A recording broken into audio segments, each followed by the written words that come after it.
ମୋର ଏଇପରି ବ୍ୟାଧ ଶିଷ୍ୟ ବର୍ତ୍ତମାନ କ'ଣ କରୁଛି ଟିକେ ଦେଖିବାକୁ ଯିବା।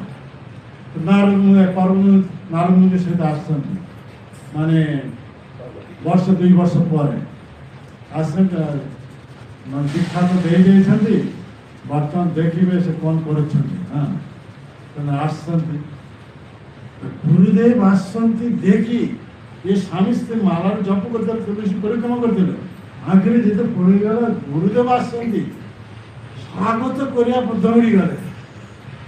ସ୍ୱାଗତ କରିବା ପାଇଁ ଦୌଡ଼ି ଯାଇ ସାଷ୍ଟାଙ୍ଗ ଦଣ୍ଡବତ ହେବା ପାଇଁ ଯାଉଛନ୍ତି, ଏମିତି ସମୟ ଦେଖୁଛନ୍ତି ରାସ୍ତାରେ ପିମ୍ପୁଡ଼ି ଚାଲୁଛି। ସେ ସହିତ ଚିନ୍ତା କଲେ, ମୁଁ ଯଦି ଗୁରୁଦେବଙ୍କୁ ଦଣ୍ଡବତ ପ୍ରଣାମ କରିବି ମୋ ଦେହ ଭାରରେ ପିମ୍ପୁଡ଼ି ମରିଯିବ। ତେଣୁ ଯିଏ ବେଦ ଆଗ ପଶୁମାନଙ୍କୁ ଅର୍ଦ୍ଧବୃତ ଅବସ୍ଥାରେ ରଖୁଥିଲେ ଆଉ ଛୋଟି ପଟି ହେଉଥିଲା, ଇଏ ଦେଖି ଆନନ୍ଦ ପାଉଥିଲେ।